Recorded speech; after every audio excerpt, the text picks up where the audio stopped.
지난 시간 우리는 평지순 이 사복사화의 첫 번째 내용을 함께 살펴봤습니다. 평지순 사복사화 첫 번째 내용이 무엇이었습니까? 첫 번째 복, 가난한 자는 복이 있다 하는 것이었습니다. 이 여기서의 가난, 누가가 말하는 이 가난은 단지 경제적인 가난을 이야기하는 것이 아니라 심령의 가난, 마태가 이야기하는 심령의 가난을 포함하는 그러한 가난입니다. 그러니까 하나님은 택한 백성을 구원한 이후에 경제적인 어려움에 허덕이는 거지로 만드신다 하는 것이 아니라 심령의 가난함을 느끼는 자리로 인도하심을 보여주는 것입니다. 그러면 여러분, 심령의 가난함이 무엇입니까? 내가 죄인임을 자각하고 인정하여 하나님의 은혜를 겸손히 구하는 것입니다. 그러니까 하나님의 은혜의 필요성과 중요성을 깨닫고 겸손히 하나님 앞에 서는 그러한 상태를 가리키는 것이죠. 그 자리로 향하기 위해 여러분 허락하시는 것이 고난입니다. 그 고난이고 또 교회와 성도는 그 고난을 통과하면서 자기 부인을 경험하게 되는 것입니다. 그러면 하나님의 손길에 의해서 우리가 점점 심령이 가난해지는 자리로 향하게 되면은 어떻게 될까요? 하나님이 주시는 고난을 통과하면서 내가 내 힘으로 여기던 것들을 하나님으로부터 차압을 당합니다. 그러니까 하나님에 의해서 뺏기는 것이죠. 그렇게 내가 부정되면서 나는 점점 없어집니다. 그러면 내 안에 세상의 힘으로 채워 놓았던 것들, 즉 나로 가득 차 있던 것들이 말씀이라고 하는 그 메스로 인해서 하나 둘씩 제거되기 시작하면은 점점 내 속이 비게 되는 것 아닙니까? 내 속이 가득 차 있으면은 사람은요 아무것도 먹지 않습니다. 이 배가 부르기 때문이죠.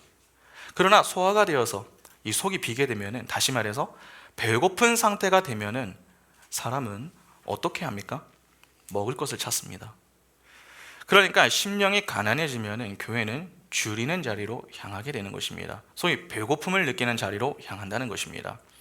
배고픔을 느껴야 음식을 먹어야 할 필요성과 중요성을 깨닫게 됩니다. 그래서 가난함 이후에 등장하는 것이 이 줄임에 관한 내용입니다. 그것이 평지순 사복사화의 두 번째 내용으로 등장하는 것이죠. 오늘 본문을 먼저 한번 보겠습니다. 누가복음 6장 21절부터 보시면, 지금 줄인 자는 복이 있나니 너희가 배부름을 얻을 것이며, 지금 우는 자는 복이 있나니 너희가 웃을 것이며, 인자로 말미암아 사람들이 너희를 미워하며 멀리하고 욕하고 너희 이름을 악하다 하여 버릴 때에는 너희에게 복이 있도다. 그 날에 기뻐하고 뛰놀라 하늘에서 너희 상이 큼이라. 그들의 조상들이 선지자들에게 이와 같이 하였느니라. 그러나 화 있을진저 너희 부유한 자여, 너희는 너희의 위로를 이미 받았도다. 화 있을진저 너희 지금 배부른 자여, 너희는 줄이리로다. 화 있을진저 너희 지금 웃는 자여, 너희가 애통하며 울리로다. 모든 사람이 너희를 칭찬하면 화가 있도다. 그들의 조상들이 거짓 선지자들에게 이와 같이 하였느니라.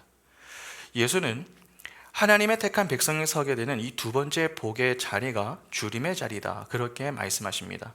이 아마 어떤 분들은 왜 줄임의 자리가 복의 자리인가, 그러한 생각이 좀 드실지 모르겠습니다. 그러나 이를 이렇게 생각하시면 됩니다. 하나님이 자기 백성을 데리고 가시는 자리는 복의 자리입니다. 하나님은 우리의 영적 아버지이시죠. 자녀를 저주의 자리로 데리고 가는 부모는 없습니다. 그러면 비록 가난함과 배고픔의 자리라고 해도 하나님이 데리고 가시는 자리라면 그 자리는 어떤 자리가 되는 것입니까? 복의 자리가 되는 것입니다. 그래서 예수께서 가난함과 줄임을 두고 가난하고 줄인 자가 복이 있다, 그렇게 말씀하신 것입니다. 오늘 본문에 나오는 이 줄임에 대해서 일부 학자들은 육체적 줄임이다, 그렇게 해석을 시도합니다. 그러니까 문자 그대로 배가 고픈 상태를 가리킨다, 그렇게 보는 것이죠. 잘 아시다시피 누가가 쓴 이 누가복음은 다른 복음서와 달리 소외받는 자들에 관한 기사가 많이 나옵니다. 이는 그런 자들까지도 놓치지 않으시는 하나님의 세심한 사랑을 강조하기 위해서입니다. 그러니까 하나님의 택한 백성이라면 부유하거나 건강한 자가 아니더라도 세상에서 소외받고 멸시받는 자들도 다 구원하시는 그러한 분이심을 보여주는 것입니다. 그러한 이해를 가지고 본문의 줄임을 해석하려고 시도하는 것입니다. 충분히 그렇게 볼 수 있습니다. 그러나 그러한 이해를 가지고 접근하여 해석할 경우 문제가 하나 발생합니다. 만일 본문에 등장하는 이 줄임을 육체적인 줄임으로 보게 되면은 육체적으로 줄이지 않는 이들은 어떻게 되는 것입니까? 그러면 동량하는 자들만 복을 받고 또 복을 받기 위해서는 육체적 줄임을 추구해야 한다 하는 말입니까? 돈이 많아도 스스로 금식하는 행위가 있어야만 복을 받을 수 있느냐 하는 것입니다. 더욱이 오늘날 현대인들을 한번 생각해 보시기 바랍니다. 전과 달리 요즘은 여러분 육체적 줄임으로 고민하는 자가 그렇게 많지 않습니다. 전에는 정말 먹을 것이 없어서 문제였지만 지금은 너무 잘 먹어서 문제 아닙니까?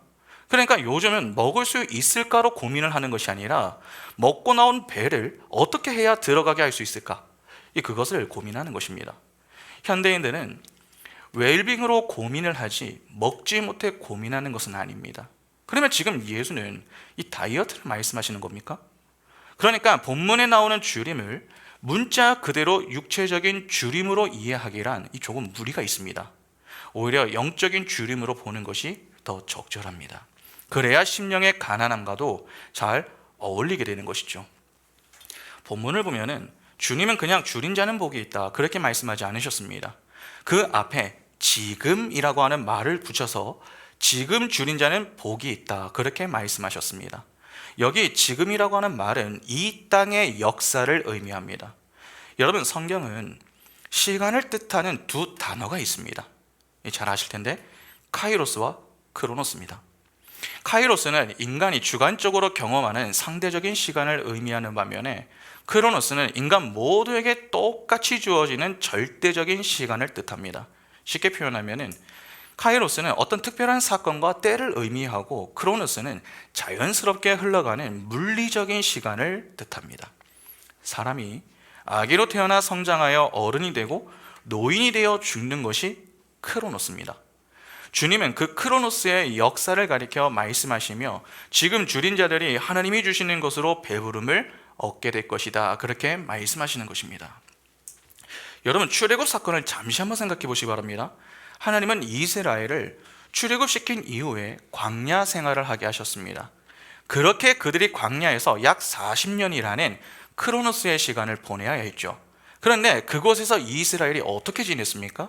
이를 좀 달리 표현하면 하나님은 광야에서 이스라엘을 어떻게 지내게 만드셨느냐 하는 것입니다. 줄이고 목마르게 하셨습니다. 신명기 8장 2절과 3절에 내 하나님 여호와께서 이 40년 동안에 내게 광야길을 걷게 하신 것을 기억하라. 이는 너를 낮추시며 너를 시험하사 내 마음이 어떠한지 그 명령을 지키는지 지키지 않는지 알려 하심이라. 너를 낮추시며 너를 줄이게 하시며 또 너도 알지 못하며 내 조상들도 알지 못하던 만나를 내게 먹이신 것은 사람이 떡으로만 사는 것이 아니요 여호와의 입에서 나오는 모든 말씀으로 사는 줄을 내가 알게 하려 하심이니라. 여기 보면은 주님이 이스라엘에게 광야 생활을 하게 하신 이유, 즉 줄이고 목마르게 하신 그 이유가 나옵니다. 그 이유가 무엇 때문입니까? 사람이 떡으로만 사는 것이 아니라 하나님의 말씀으로 사는 것을 알게 하시려고 의도적으로 줄이고 목마르게 하셨다라고 합니다. 그러니까 이스라엘은 하나님의 의도에 따라서 지금 이 기근을 경험하게 되는 것입니다. 아모스에도 이와 비슷한 내용이 나옵니다. 아모스 8장 11절 보시면 주 여호와의 말씀이니라 보라 날이 이를지라 내가 기근을 땅에 보내리니 양식이 없어 주림이 아니며 물이 없어 가람이 아니요 여호와의 말씀을 듣지 못한 기갈이라. 본절을 보면 하나님이 기근을 땅에 보내신다라고 합니다. 그런데 무엇을 위한 기근이라고 합니까? 하나님의 말씀에 대한 기갈이라고 하십니다. 조금 전 하나님의 말씀으로 산다라고 하는 것을 이 교훈할 목적으로 이스라엘에게 광야 생활을 허락하셨던 것과 일치하는 내용 아닙니까? 광야 40년은 인생을 의미하는데 이는 한 세대를 뜻합니다. 그런데 사도행전 7장을 보면은 스데반은 그렇게 광야 생활을 했었던 그 이스라엘을 뭐라고 부릅니까? 광야 교회라고 부릅니다. 그러면 이스라엘과 같이 교회도 하나님의 은혜로 이 애굽이라고 하는 세상에서 건짐을 받게 되면은 어떻게 된다 하는 말입니까? 이스라엘이 광야에서 이 지나야 있었던 주림과 목마름의 자리에 이 교회가 서게 된다 하는 말이 되겠죠. 그러니까 하나님의 택한 백성은 하나님의 손에 의해 줄이고 목마름을 느끼는 그 줄임의 자리를 통과하게 된다 하는 것입니다. 그러면 하나님은 자기 백성에게 무엇에 대해 줄이고 목마르게 만드시는 것입니까? 줄임의 성격이 무엇이냐는 것입니다. 신명기와 아모스 말씀을 가지고 보면은 하나님의 말씀에 대한 줄임이다라고 하는 사실을 알 수 있습니다. 하나님의 말씀은 여러분 하나님이 주시는 겁니다. 여러분 하나님은 의로운 분이시죠.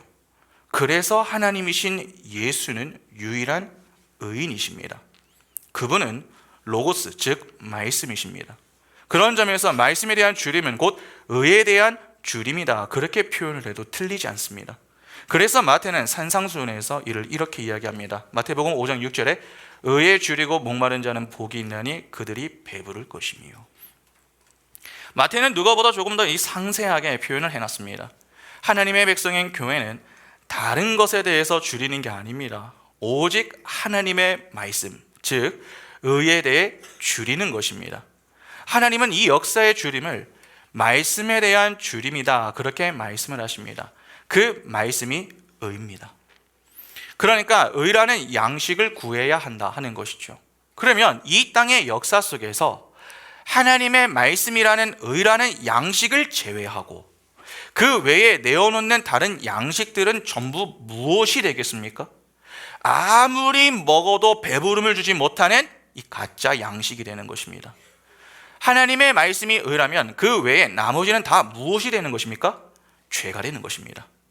의인이 주시는 진리라는 양식을 받아 먹는 것만이 참된 배부름을 누릴 수 있습니다. 그래서 의인이신 예수께서 이렇게 말씀하십니다. 요한복음 4장 14절에 내가 주는 물을 마시는 자는 영원히 목마르지 아니하리니 내가 주는 물은 그 속에서 영생하도록 솟아나는 샘물이 내리라. 요한복음 6장 35절에 예수께서 이르시되 나는 생명의 떡이니 내게 오는 자는 결코 줄이지 아니할 터이요 나를 믿는 자는 영원히 목마르지 아니하리라. 예수께서 주시는 떡과 물을 먹고 마시는 자는 어떻게 된다고 하십니까? 배고프지도 않고 목마르지도 않게 된다고 합니다. 다시 말하면 줄이지 않게 된다는 것이죠. 그런데 주님은 이 모든 것을 어떻게 주십니까? 행위가 아니라 은혜로 주십니다. 그래서 신약의 대표인 예수는 자꾸 은혜를 강조하는 것 아닙니까? 그러나 이와 대척점에 서 있는 자들은 어떻습니까? 서기관과 바리새인들은 구약의 율법주의를 대표하는 자들입니다. 그들은 행위를 강조하죠. 율법이라는 행위를 앞세워서 율법 준수로 배고픔을 달래고 갈증을 해소하려고 했습니다. 그런데 그러한 행위로 그들이 진정한 배부름에 도달할 수는 없었습니다. 그들이 그렇게 노력하면 충분히 배부름을 누릴 수 있다고 그들은 그렇게 여겼습니다. 그러나 그들의 노력은 전부 실패로 끝났습니다.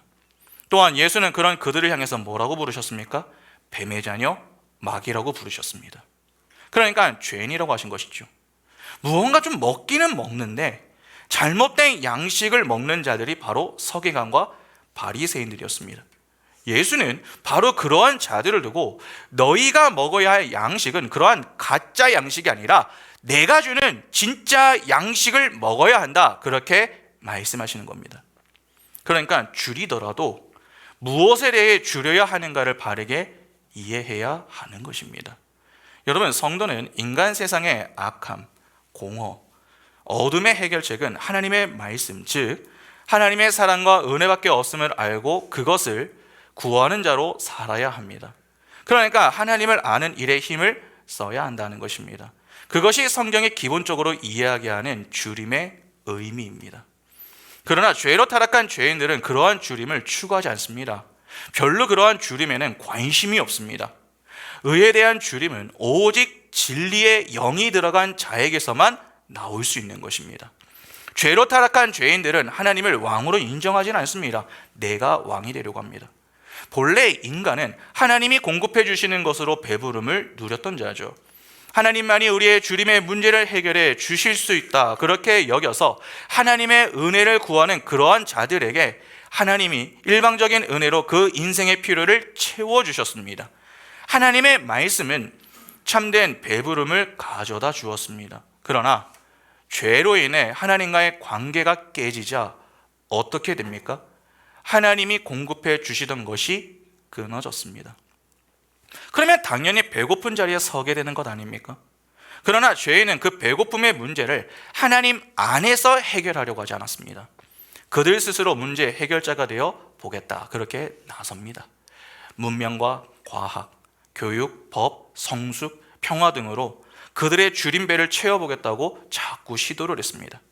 이를 통해서 어떻게든 배고픔을 달래보겠다, 그렇게 노력을 했던 것이죠. 그러나 그러한 모든 시도는 성공을 거두질 못합니다. 그렇게 시도할수록 배부름이 아니라 배탈이 났습니다. 그러니까 아무리 먹어도 배부름을 누리지는 못했던 것입니다. 그러나 문제는 그럼에도 불구하고 그들의 고집을 꺾지 않고 여전히 그들의 힘을 의지하여 배고픔의 문제를 해결해 보겠다고 노력을 멈추지 않고 있다는 사실입니다. 그러니까 어떻게든 자존심을 지켜보겠다고 물러서지 않는 것입니다. 그것이 죄로 타락한 아담들의 모습입니다. 그렇게 성경은 그러한 아담들의 시도와 추구에 대해서 율법과 행위라고 이름하는 것이며 그것을 죄라고 교훈하는 것입니다. 피조물인 인간이 아무리 배부름을 위해 율법과 행위를 못해 무언가를 시도해도 그것은 전부 속이 빈 이 공갈빵에 지나지 않습니다. 그러나 인류는 포기하지 않습니다. 조금만 더 노력하면은 우리가 진짜 배부를 수 있을 것이다, 그러한 기대를 가지고서 그냥 이 새로운 메뉴를 자꾸 생산해 낼 뿐입니다. 그렇게 만들어 놓은 메뉴들이 지금의 이데올로기, 종교, 과학, 문명과 같은 것들입니다. 이러한 메뉴들을 만들어서 먹으며 서로가 서로를 격려하고 칭찬까지 하고 있는 것입니다. 그러나 그렇게 헛배부름을 추구하는 자들에게 주님은 이렇게 말씀하십니다. 오늘 본문 25절을 다시 한번 보시기 바랍니다. 화 있을진저 너희 지금 배부른 자여 너희는 주리리로다. 화 있을진저 너희 지금 웃는 자여 너희가 애통하며 울리로다. 스스로 율법과 행위로 배부름을 추구하려고 하는 자들을 향해서 주님은 야, 너희가 잘하고 있다, 그렇게 칭찬하시는 것이 아니라 화가 있을 것이다, 그렇게 일갈하십니다. 그리고 그런 시도를 하는 자들이 결국 줄이게 될 것이다, 그렇게 경고를 하시죠.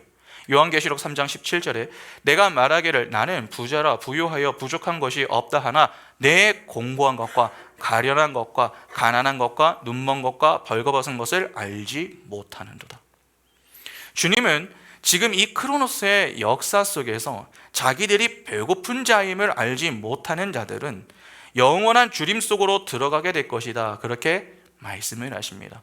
반면에 이 세상에서 그 어떤 것으로도 우리의 생명 양식을 삼을 수 없음을 아는 영적 주림과 가난함 속에 있는 자들은 하늘의 풍류로 채워져 있다라고 하는 역설을 던지십니다.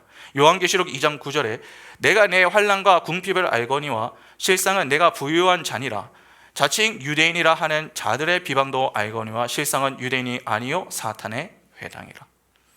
이 역사 속에서 하나님의 말씀으로만 양식을 얻어 생명을 이룰 수 있음을 아는 이들이 실상은 하늘의 부유함 가운데 있는 자들이라는 것입니다.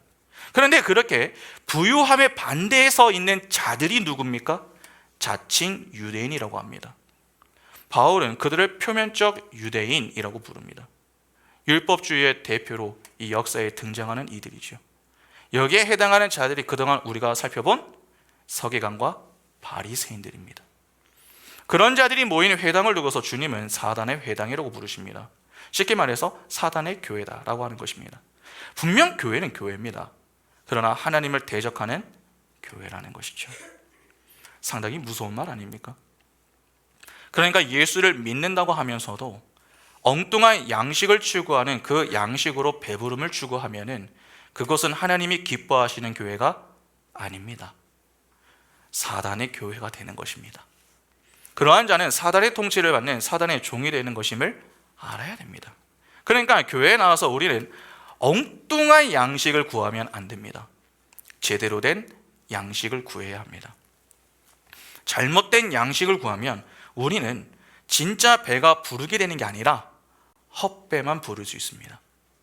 여러분, 성경에서 교훈하는 줄이고 목마른 자들은 자기 안의 것을 내어 놓는 자들이 아닙니다.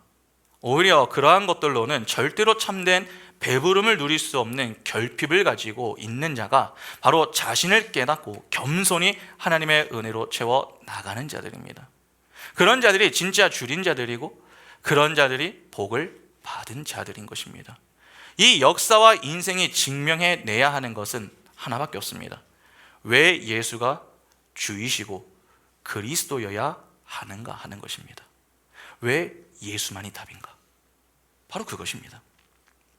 그러니까 성도는 자신의 신앙 여정을 통과하면서 왜 나는 예수가 아니면 죽은 흙인가? 왜 예수의 은혜를 입지 않으면 없음에 불과한 것인가? 그것을 잘 배우면 되는 것입니다. 다시 말해서 하나님과 하나님이 보내신 자 예수 그리스도를 알고 믿는 것, 그 일을 위해 우리가 이 땅에서 사는 것입니다. 그냥 예수를 잘 믿어서 내가 원하는 것을 얻고 육적 배부름을 추구하기 위한 것이 아니라는 것입니다. 예수가 아니면 나는 배부를 수가 없구나. 그래서 내게는 예수가 꼭 필요하구나. 그것을 배우기 위해 예수 앞에 나오는 것입니다. 그것이 바로 의의 줄이고 목마른 자인 것입니다. 그러니까 신앙생활을 복잡하고 여러분 어렵게 생각하지 마시기 바랍니다.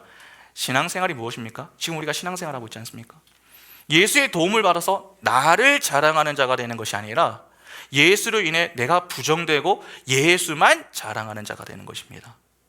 다시 말해서 힘을 쌓는 게 아니라 반대로 힘을 빼는 것입니다. 그것을 배우는 것이 신앙생활입니다. 이를 조금 다르게 표현하면 이 역사와 인생과 육신은 우리가 만들어낸 우리의 의를 부정당하면서 하나님의 의만을 의존하게 되는 자기 부인의 과정을 통과하는 것이다. 그렇게 말할 수 있습니다. 그런 의미에서 본다면 이 땅의 역사와 문명은 우리 눈에는 점점 발전하는 것처럼 보이지만 실제로는 그 반대입니다. 멸망을 향해 가고 있다. 그렇게 봐야 됩니다. 문명의 발달은 인간을 보다 나은 존재로 발전시켜 가는 게 아닙니다. 사고력이나 감성마저 잃어가는 짐승으로 만들어가고 있습니다.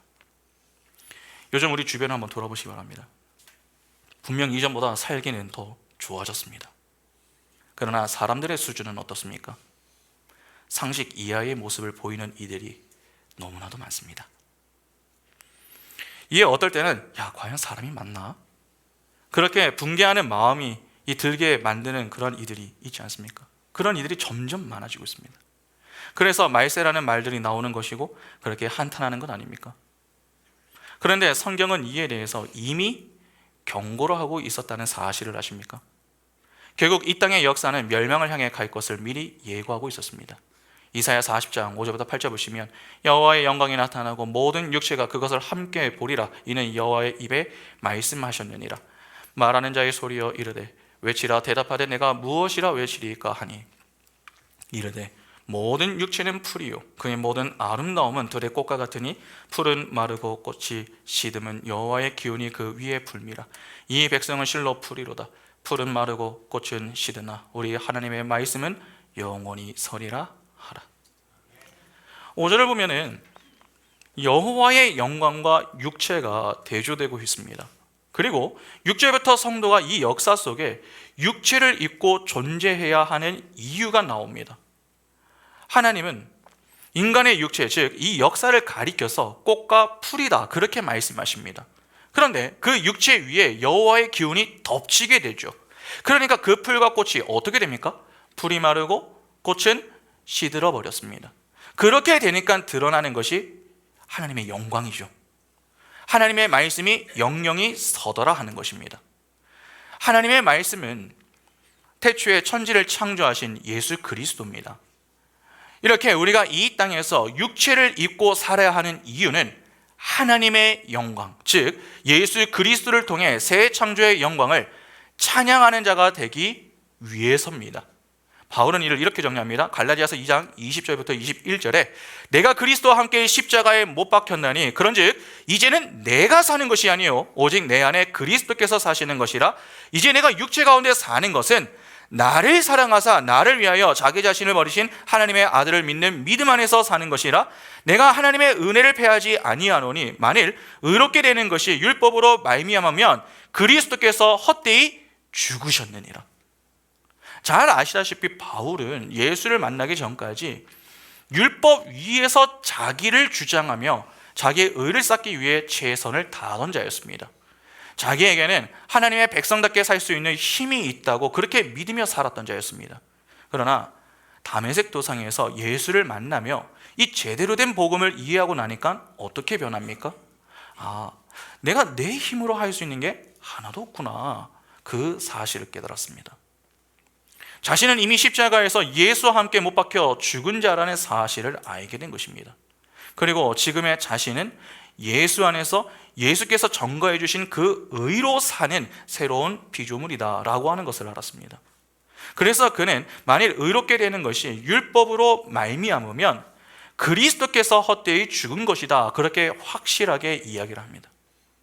이는 인간의 힘으로 율법을 지켜보려는 그 어떤 행위로도 의를 만들어낼 수 없다는 말입니다.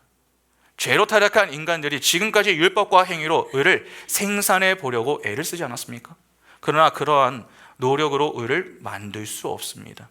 그래서 바울이 로마서에서 의인이 한 사람도 없다, 그렇게 확신을 갖고 이야기하는 것입니다. 의인이 되어보겠다, 어떻게든 배부름을 추구해 보겠다고 나서지만 배부름을 누릴 수 있는 자가 없습니다. 그러면 어떻게 해야 됩니까? 배부름을 줄 수 있는 하나님을 찾아야 됩니다. 진짜 의를 가지고 계시는 하나님 앞에 나와서 겸손히 하나님의 은혜를 구해야 됩니다. 하나님, 배가 고픕니다, 먹을 것을 좀 주십시오, 그렇게 구해야 됩니다. 그러면 의를 얻을 수 있습니다. 그러나 세상은 그렇게 하지 않더라는 것입니다. 인간들은 자기들의 처음 자리를 망각하고 교만하여 자꾸 엉뚱한 의를 준비합니다. 그래서 성경은 하나님의 의와 인간의 의를 구분합니다. 로마서 10장 3절에 하나님의 의를 모르고 자기 의를 세우려고, 여기 지금 대조가 되고 있죠, 힘써 하나님의 의에 복종하지 아니하였느니라.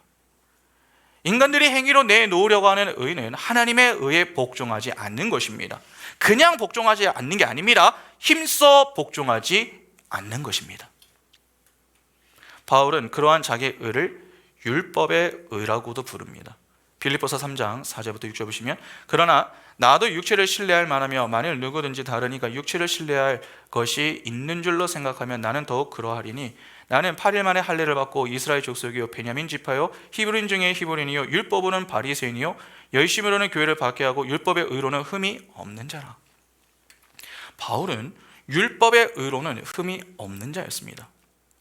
그러나 그러한 의가 어떤 결과를 맺었습니까? 하나님의 의를 힘써 복종하지 않는 결과를 초래했습니다. 그 율법의 의라는 열심과 열정이 여러분 교회를 세우는 것이 아니라 반대로 핍박하는 결과로 나타났습니다. 그러나 인간들은 그러한 인간 측의 의를 구축하느라 이 역사 내내 바벨탑을 쌓고 있는 것입니다.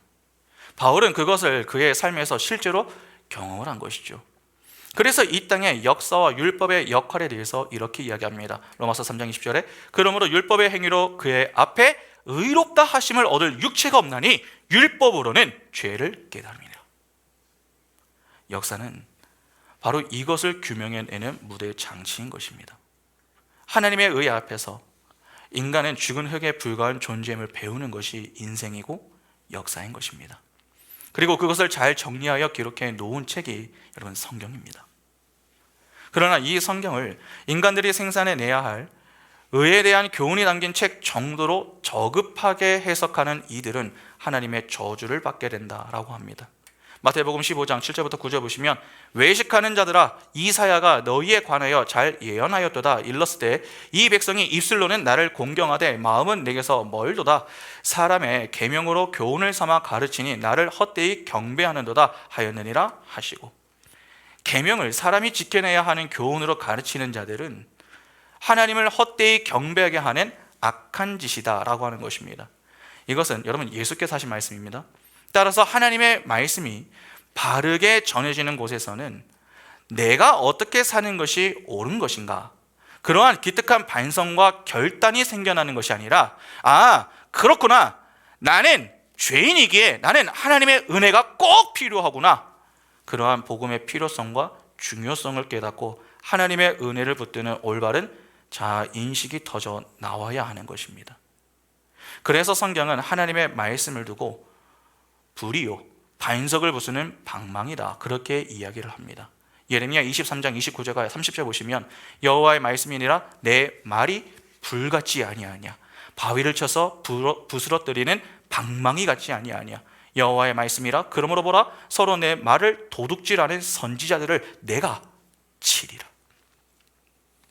이렇게 하나님의 말씀은 자기의 의로 가득한 우리 자아를 부수고 녹이는 것이어야 합니다. 그런데 성경을 곡해하는 이들이 오히려 말씀으로 인간의 이 자존심을 높여주고 가능성을 열어주려고 하는 것입니다. 하나님은 그들을 가리켜 내 말을 도적질하는 선지자들이다, 그렇게 부르는 것입니다. 바울은 그러한 이 말씀에 대해서 이렇게 기술을 합니다. 디모데후서 4장 2절에 너는 말씀을 전파하라. 때를 어떤지 못 어떤지 항상 힘쓰라. 범사의 오래 참음과 가르침으로 경책하며 경계하며 권하라. 바울이 디모데에게 말씀을 전하라고 하면서 그 말씀을 경책이라고 하며 경계하는 것이어야 한다, 그렇게 이야기를 합니다. 여기 경책이라고 번역이 된 단어가 꾸짖다, 잘못을 지적하다라고 하는 뜻입니다. 그리고 경계라고 번역이 된 이 단어는 비난하다, 책망하다, 죄를 엄격하게 따지다라고 하는 의미입니다. 그러니까 말씀은 죄인으로서의 실존을 폭로하는 역할이어야 하는 것입니다. 그러니까 말씀이 딱 떨어지면 내가 죄인이구나, 그러한 깨달음을 갖게 만드는 것이 말씀입니다. 그런데 도적질하는 자들이 하나님의 말씀으로 인간의 존재성과 가치성을 높여주면서 사람들을 엉뚱하게 위로해주고 있는 것입니다. 그러니까 이렇게 얘기하는 것이죠. 조금만 노력합시다. 조금만 노력하면 하나님을 기쁘시게 해드릴 수 있습니다. 우리가 조금만 더 열심히 기도하고 조금만 더 열심히 성경을 읽으며 조금만 더 열심히 예배하면 하나님 기뻐할 수 있습니다. 조금만 힘을 냅시다. 그렇게 이야기하는 것입니다. 하나님의 은혜를 입지 못한 자들은 하나님의 말씀이 올바로 떨어지면 그것이 자신에게 요구로 여겨집니다. 그래서 말씀을 듣지 않으려고 합니다. 예레미야 6장 10절과 11절에 내가 누구에게 말하며 누구에게 경책하여 듣게 할꼬, 보라 그 귀가 할례를 받지 못하였으므로 듣지 못하는도다. 보라 여호와의 말씀을 그들이 자신들에게 요구로 여기고 이를 즐겨하지 아니하니 그러므로 여호와의 분노가 내게 가득하여 참기 어렵도다. 그것을 거리에 있는 아이들과 모인 청년들에게 부으리니 남편과 아내와 나이 든 사람과 늙은이가 다 잡히리로다. 하나님의 말씀이 올바르게 떨어지면 여러분 경책으로 들려야 됩니다. 그리고 그 경책이 자신의 실체를 올바로 인식하게 하여 예수의 의를 붙드는 자리로 밀어내야 됩니다. 그런데 귀가 열리지 않는 자들은 그 경책을 그저 혼내는 것으로, 야단하는 것으로만 들어서 자신들을 욕하는 것이라고 그렇게 생각을 한다는 것입니다. 하나님은 그런 그들에게 분노하신다는 겁니다. 그러면 생각해 보시기 바랍니다. 인간들의 의를 가치 있는 것으로 여기는 자들은 의에 줄이고 목말라야 한다 하는 이 내용을 어떻게 이야기했습니까? 우리가 어떻게 하는 것이 옳은 것입니까? 그러한 고민을 통해 율법과 행위로 무언가를 하려고 하는 시도 정도로 여기지 않겠습니까? 어떻게 하면 보다 살기 좋은 사회로 만들 수 있을까? 어떻게 하면 조금 더 나은 인생이 될 수 있을까? 그러한 것을 고민하는 것이 그들에게는 의에 줄이고 목마른 것이 됩니다. 그러나 적어도 성경에서 이야기하는 줄임과 목마름은 그러한 것이 아닙니다. 그러한 줄임과 목마름은 자기 의로 가득 찬 배를 두드리는 것입니다. 성경은 바로 그러한 자들을 두고 배부른 자요 부자다, 그렇게 부르는 것입니다. 의에 줄이고 목이 마르다고 하는 것은 내 안에 하나님이 요구하시는 의가 전혀 없음을 바르게 인식하고 하나님이 준비하신 그 의를 순수한 마음으로 붙드는 것입니다. 그런데 자기들이 정의로운 삶과 인생을 만들 수 있다고 외친다면 하나님이 말씀하시는 줄임과 목마름은 그 속에 없는 것이죠. 내가 내 성숙과 변화를 위해서 무언가를 하여 기여할 수 있다라고 믿는 그 믿음은 내 안에 그러한 의를 만들 수 있다라는 말 아닙니까? 그것이 바로 성경에서 이야기하는 부자인 것입니다. 자꾸 성경에 나오는 부자를 여러분 문자 그대로 해석을 해서 돈이 많은 사람이 부자다, 그렇게 이해하시면 안 됩니다. 물질은 하나님이 허락하시는 겁니다. 만일 이를 문자 그대로 해석을 하면은 하나님이 주신 물질의 은사를 받은 자들은 성경을 볼 때마다 실족하지 않겠습니까? 주님이 말씀하시는 부자는 물질적인 부유함을 의미하는 게 아닙니다. 부자 청년의 이야기를 잘 한번 생각해 보시죠. 그가 예수를 찾아와서 어떻게 하면 영생을 얻을 수 있습니까? 그렇게 물었습니다. 이에 예수께서 율법을 다 지켜라 그렇게 말씀하시죠. 그 부자 청년은 주님, 제가 어려서부터 그것은 다 지켰습니다. 자신만만하게 이야기했습니다. 그러자 주님이 그에게 내가 가진 모든 것을 팔아서 가난한 이들에게 나누어 주고 나를 따라라 그렇게 말씀하셨습니다. 그런데 그 말을 듣고서 부자 청년이 어떻게 합니까? 고민하다가 근심하며 떠나죠. 그것은 그 부자 청년의 율법 지킴, 즉 자신이 만들어낸 의로운 삶이 결국 하나님의 영광이 아닌 자기 자신의 체면, 그리고 영광과 유익을 위한 것이었음을 예수께서 그 자리에서 폭로시킨 겁니다. 여러분, 그게 바로 부자입니다. 마치 하나님을 위해서 무언가를 하는 것 같지만 하나님의 은혜보다 자신의 가치와 노력 등 행위를 앞세워서 자기 의 챙기기에 급급한 교만한 자가 바로 성경에서 이야기하는 부자인 것입니다. 그런 자들은 이 땅에서 돈이 많은 자들일 수 있습니다. 그러나 사실 그러한 자들이 가련하고 불쌍한 것입니다. 그러면 바리새인들은 어떠한 것입니까? 여러분, 그들은 청렴하고 상당히 검소하게 살았던 자들 아닙니까? 그러면 제가 한번 질문을 드려보겠습니다. 여러분, 바리새인들은 부자입니까? 거지입니까? 부자입니까? 아니면 부자가 아닙니까? 50대 50인데요. 뭘까요? 성경은 그들을 두고서 이렇게 이야기합니다. 누가복음 16장 14절에 바리새인들은 돈을 좋아하는 자들이라 이 모든 것을 듣고 비웃거든. 예수의 공생의 시절 6천 명 정도의 여러분 바리새인들이 있었습니다. 그들은 청렴하게 살았습니다. 적어도 겉으로 볼 땐 그랬죠. 그들은 그들의 자존심에 금이 가는 일들을 절대 하지 않았습니다.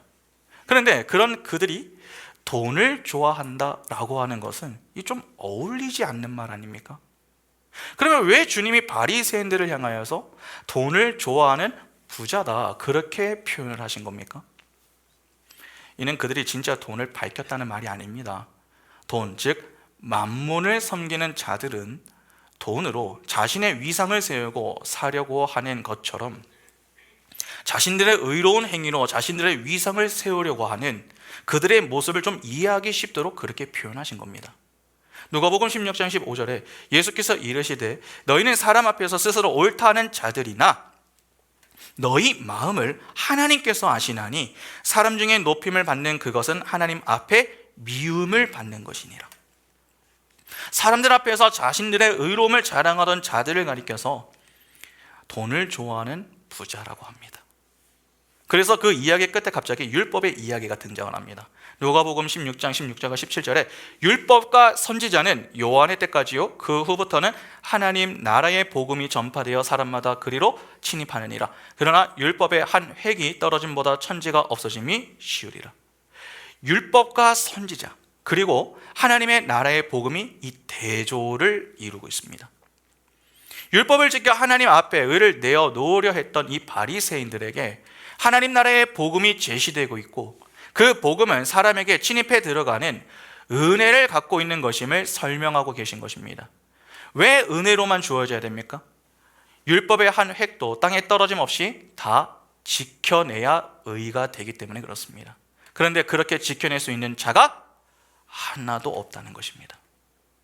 그러면 그러한 은혜의 복음 앞에서 성도가 마땅히 내놓아야 할 고백이 무엇이겠습니까? 하나님 도와주십시오. 저는 하나님이 요구하시는 의를 만들어낼 수가 없습니다. 하나님만이 하실 수 있습니다. 저에게 하나님의 의를 주십시오. 그러한 고백이 나와야 됩니다. 그것을 의에 줄이고 목마른 것이다 그렇게 이야기하는 것입니다. 세상에서의 부자들은 자기들이 가진 것으로 자신을 치장하고 자랑하고 증명하는 것에만 관심을 둡니다. 그러나 목마르고 배고픈 자들은 자기 안에 자신을 자랑할 것이 하나도 없습니다. 그래서 도움이 필요합니다. 주인의 밥상에서 떨어지는 부스럭이라도 감사하며 그렇게 여기고 받아먹죠. 그 누구도 왜 이왕 떨어뜨리는 거 좀 새 거를 떨어뜨리지 왜 그냥 저 조각 하나를 떨어뜨리느냐 그렇게 불평하지 않습니다. 부스럭이라도 떨어지는 것에 감사해하면서 그것을 받아 먹습니다. 그것이 줄인 자의 모습인 것입니다. 그런데 세상의 부자들은 자기들의 특별함으로 거지들과 구별을 합니다. 그리고 그들의 기준에서 거지로 여겨지는 자들을 밀쳐내버리죠. 그래서 세상은 지금까지 부자는 인정을 받는 반면 거지는 인정을 받지 못합니다. 더 부유한 자가 덜 부유한 자에게 함부로 대하는 경우가 많습니다. 갑질이라고 하는 것이 그래서 생겨난 것 아닙니까? 세상의 모습이 딱 그러한 것입니다. 그런데 하나님의 나라에 들어가면 그렇지가 않습니다. 이 세상에서 줄이고 목말랐던 자가 천국에서는 풍요에 참여를 하고 있는 반면에 이 땅에서의 부자는 줄이고 목말라하는 자리, 배고픔을 누리는 자리에 섭니다. 그래서 그 이후에 나오는 이야기가 우리가 잘 알고 있는 부자와 나사로의 이야기입니다. 누가복음 16장 24절부터 26절 보시면 불러 이르되 아버지 아브라함이여 나를 긍휼히 여기사 나사로를 보내어 그 손가락 끝에 물을 찍어 내 혀를 서늘하게 하소서. 내가 이 불꽃 가운데에서 괴로워하나이다. 이거 지금 부자가 하는 말입니다. 아브라함이 이르되, 지금부터는 이제 아브라함이 이야기합니다. 아브라함이 이르되 너는 살았을 때에 좋은 것을 받았고 나사로는 고난을 받았으니 이것을 기억하라. 이제 그는 여기서 위로를 받고 너는 괴로움을 받느니라. 그뿐 아니라 너희와 우리 사이에 큰 구렁텅이가 놓여 있어 여기서 너희에게 건너가고자 하되 갈 수 없고 거기서 우리에게 건너올 수도 없게 하였느니라. 이 세상에서 부자로 자신을 자랑하며 살았던 자가 지금 목마른 자가 되었습니다. 그리고 그 부자를 가리켜 이 세상에서 좋은 것을 받은 자라고 합니다. 이 세상에서 정의를 외치며 존경을 받던 바리새인들을 두고 살았을 때 좋은 것을 받은 자라고 하는 것입니다. 그런데 정작 고난을 받는 나사로가 모든 것을 가진 하늘의 부자로 서 있습니다. 그래서 예수께서 의에 줄이고 목마른 자가 진짜 배부른 자다라고 말씀하시는 것입니다. 그런데 나사로와 부자 사이에 지금 건널 수 없는 이 어떤 공간이 있는데, 여러분 이 공간을 누가 만든 것입니까? 누가 만들었을까요? 부자가 만든 것입니다. 힘 있는 자가 힘 없는 자와 차이를 두는 것이죠. 그러니까 나는 너와 달라. 그렇게 자신들과 구별하는 것입니다. 아까 바리새인들이 부자라고 했었죠. 그래서 그들도 다른 이들과의 차별화, 즉 구별하는 모습을 보였습니다. 누가복음 18장 10절부터 14절 보시면 두 사람이 기도하러 성전에 올라가니 하나는 바리새인이요 하나는 세리라. 바리새인은 서서 따로 기도하여 이르되 하나님이여 나는 다른 사람들 곧 토색, 불의, 간음을 하는 자들과 같이 아니하고 이 세리와도 같이 아니함을 감사하나이다. 나는 일회에 2번씩 금식하고 또 소득의 11조를 드리나이다 하고, 세리는 멀리 서서 감히 눈을 들어 하늘을 쳐다보지도 못하고 다만 가슴을 치며 이르되 하나님이여 불쌍히 여기소서 나는 죄인으로소이다 하였느니라. 내가 너에게 이르노니 이에 저 바리새인이 아니고 이 사람이 의롭다 하심을 받고 그의 집으로 내려갔느니라. 무릇 자기를 높이는 자는 낮아지고 자기를 낮추는 자는 높아지리라 하시니라. 여기 보면 바리새인이 어떻게 기도합니까?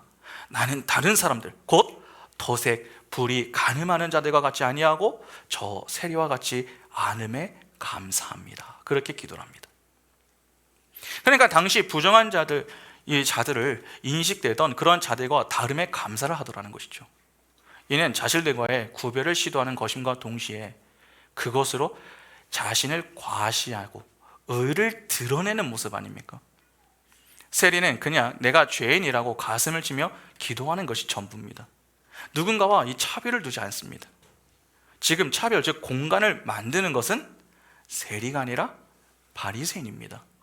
그러니까 부자가 세상 속에서 천국과 지옥을 가르는 공간을 만든 것이죠.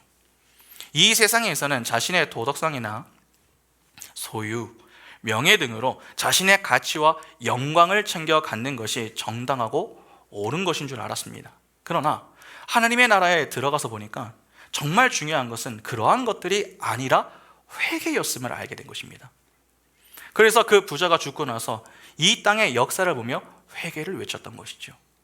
누가복음 16장 27절부터 30절 보시면 이르되 그러면 아버지여 구하노니 나사로를 내 아버지의 집에 보내소서. 내 형제 5이 있으니 그들에게 증언하게 하여 그들이 이 고통받는 곳에 오지 않게 하소서. 아브라함이 이르되 그들에게 모세와 선지자들이 있으니 그들에게 들을지니라. 이르되 그렇지 아니하니이다. 아버지 아브라함이여 만일 죽은 자에게서 그들에게 가는 자가 있으면 회개하리이다.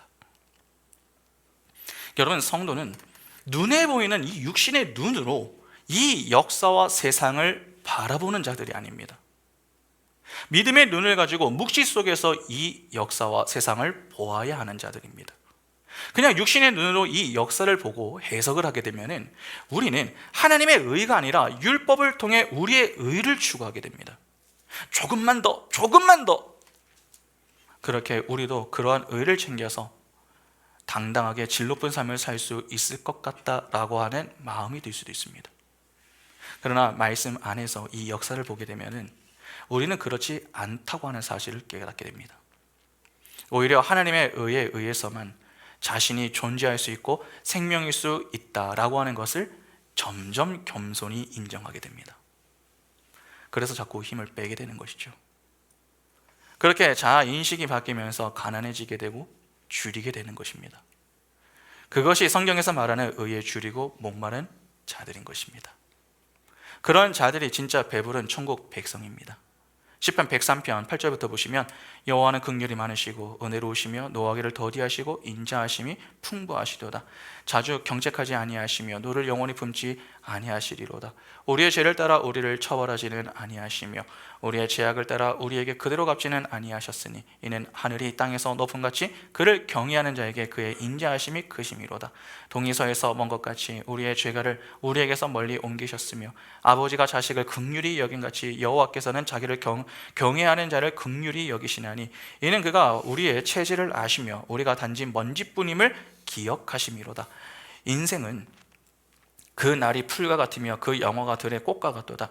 그것은 바람이 지나가면 없어지나니 그 있던 자리도 다시 알지 못하거니와 여호와의 인자하심은 자기를 경외하는 자에게 영원부터 영원까지 이르며 그의 의는 자손의 자손에게 이르리니. 오늘 우리가 정말 의에 줄이고 목마른 참된 신앙 우리는 가지고 있습니까? 신앙의 여정 속에 들어왔으나 여전히 많은 이들이 엉뚱한 양식을 구하고 있습니다. 하나님은 이 땅의 떡이 아니라 하나님의 말씀으로 산다라고 하는 것을 가르치기 위해서 우리를 줄이고 목마르게 하시는데 우리는 그러한 하나님의 의중을 이해하지 못하고 반대로 분노하고 불평하며 원망을 하는 것입니다. 그리고 자꾸 다른 양식으로 배를 채워 배부르게 해달라 그렇게 간구를 하죠. 주님, 이번에 좋은 성적 받아가지고 좋은 대학에 들어가게 해주십시오. 돈 많이 벌어서 좋은 직장에 들어가게 해주십시오. 멋지고 예쁜 배우자 만나서 알콩달콩 행복하게 살게 해주십시오. 그렇게 자꾸 이 땅의 것들로 배부름을 쌓아가고자 하는 것입니다. 그래서 그런 자들은 열심히 율법의 행위를 쌓아갑니다. 예배도 열심히 참여하고 말씀과 기도도 열심히 합니다. 그런데 그렇게 하는 이유가 무엇입니까? 하나님께 잘 보여서 내가 원하는 것을 얻어내기 위해서 하는 것입니다. 결국 자기 의쌓기를 하고 있는 것이죠. 아닙니다. 그런 자들을 두고 주님은 헛배부른 자요 부자라고 하시며 그들은 천국에 들어가지 못한다고 분명하게 말씀하십니다. 마태복음 19장 23절부터 26절 보시면 예수께서 제자들에게 이르시되 내가 진실로 너희에게 이르노니 부자는 천국에 들어가기가 어려우니라. 다시 너희에게 말하노니 낙타가 바늘귀로 들어가는 것이 부자가 하나님의 나라에 들어가는 것보다 쉬우니라 하시니 제자들이 듣고 몹시 놀라 이르되 그렇다면 누가 구원을 얻을 수 있으리까? 예수께서 그들을 보시며 이르시되 사람으로는 할 수 없으나 행위로는 할 수 없다는 말입니다. 하나님으로서는 다 하실 수 있느니라. 오직 은혜로 가능하다는 말입니다. 남과 차별을 싫어하며 자기 의를 쌓는 부자들은 천국에 들어가지 못합니다. 이는 그들의 종착지가 어디라는 말입니까? 지옥이라는 말입니다. 그러면 결국 의에 줄이고 목마르지 않은 자, 즉 오늘 본문의 표현대로 지금 배가 부른 자는 결국 어떻게 되는 것입니까? 배부름의 자리에 서는 것이 아니라 배고픔을 느끼는 자리로 향하게 됩니다. 부자가 죽고 나서 나사로에게 갈증을 느끼며 물 한 방울 요구했었던 그 자리에 서게 된다는 것입니다. 그것이 화를 입은 자들의 마지막 자리입니다. 여러분, 오늘날 많은 사람들이 여전히 신앙생활의 여부에만 관심을 두고 있습니다. 교회를 다니고 있느냐, 다니지 않느냐, 예배를 했느냐, 하지 않았느냐. 그렇게 행위 자체에 의미를 부여하고 그것만을 생각합니다. 필요합니다. 분명 필요합니다. 그러나 우리가 신앙을 가지고 있다면, 그래서 교회에 나와서 예배를 하며 신앙생활을 좀 하고 있다면 질문이 좀 변해야 됩니다. 내가 신앙생활을 하고 있다가 아니라 내가 신앙생활을 어떻게 하고 있는가에 대해서 고민을 해야 됩니다. 그러한 고민을 해야 건강한 신앙생활을 할 수 있는 것입니다. 그렇지 않으면 우리는 신앙생활을 하면서도 엉뚱하게 할 가능성이 매우 높습니다. 의에 줄이고 목마른 자가 되는 복의 인생이 아니라 반대로 헛배 부른 자가 되어서 복이 아닌 화를 당하는 인생이 될 수도 있다는 것입니다. 신앙생활은 여러분 내 마음대로 하는 게 아닙니다. 하나님의 말씀에 따라 해야 하는 것입니다. 그러면 신앙생활을 하며 우리가 주의를 좀 해야 할 것이 있다는 말 아닙니까? 여러 가지가 있겠으나 가장 중요한 게 있습니다. 신앙생활을 하다 보면은 어느 순간 내가 이제는 좀 이 정도는 할 수 있겠다라고 하는 어떤 자신감이 들 때 그때를 조심하셔야 됩니다. 여러분 혹시 운전하시는 분들 계실 텐데 운전사고가 언제 가장 많이 일어나는 줄 아십니까? 운전면허를 따고 초반에 가장 사고가 많이 날 것 같지만 의외로 사고가 잘 나지 않습니다. 왜냐하면 운전을 너무 조심스럽게 하기 때문이죠. 그러나 한 1, 2년 정도 무사고로 운전을 좀 하다 보면은 어느 순간 좀 자신감이 생깁니다. 야, 내가 운전을 좀 잘하네. 그래서 한 손으로 또 이제 운전을 하기도 하고 또 이제 뭐 휴대폰을 좀 보면서 좀 여유롭게 운전을 하는 분들이 있습니다. 좀 여유를 가지고 운전을 이제 하는 것입니다.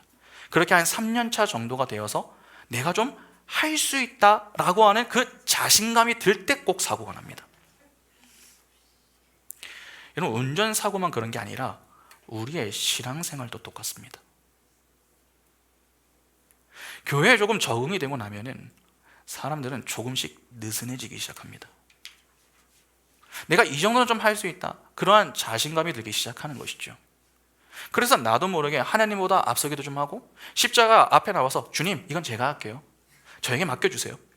그렇게 주님의 인도를 받는 게 아니라 반대로 주님을 인도하려고 합니다. 여러분 그때가 가장 위험합니다.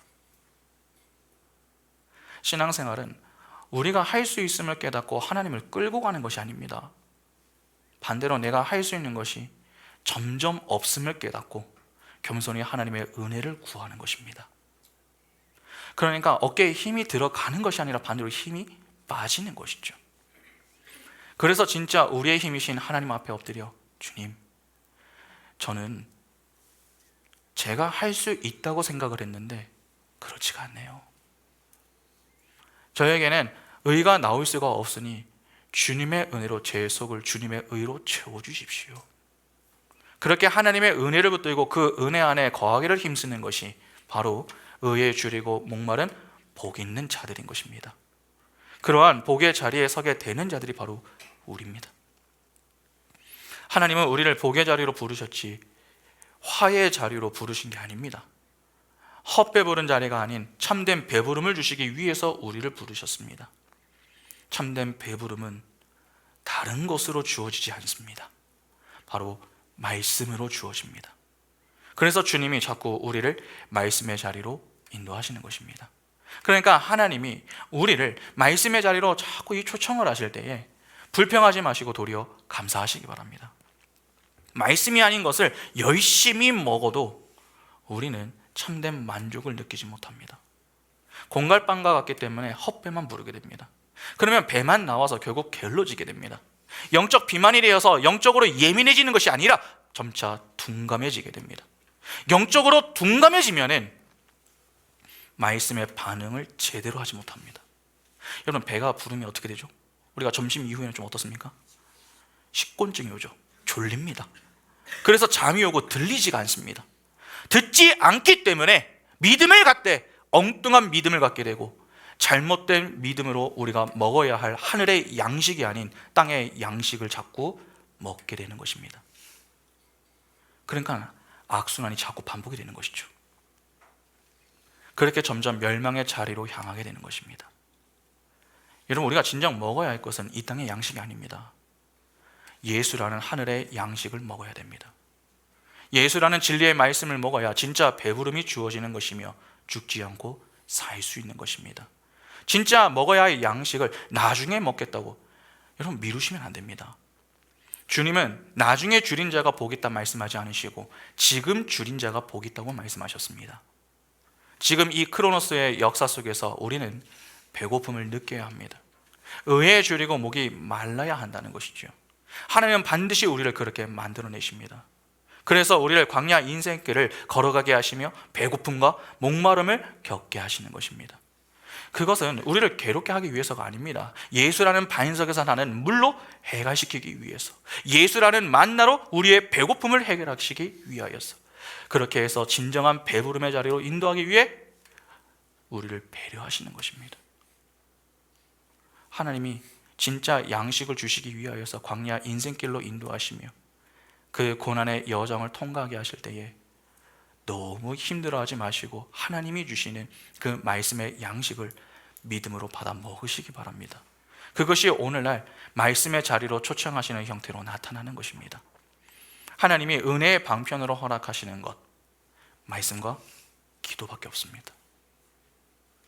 다른 자리는 몰라도 여러분 그 자리, 말씀과 기도의 자리만큼은 사수하셔야 됩니다. 그 자리에서만 참된 배부름을 느낄 수 있는 것입니다. 주님은 나중에 우리에게 배부름을 주시는 분이 아닙니다. 지금 우리에게 배부름을 주시기를 원하십니다. 그래서 말씀하시는 것입니다. 지금 줄인 자가 복이 있다고 말입니다. 지금의 소중함을 놓치지 마시기 바랍니다. 우리에게는 나중이 아니라 지금이 중요합니다. 오늘 우리에게 지금 줄인 자, 즉 의에 줄이고 목마른 자로 하늘의 양식을 사모할 수 있는 복이 가득할 수 있기를 바랍니다.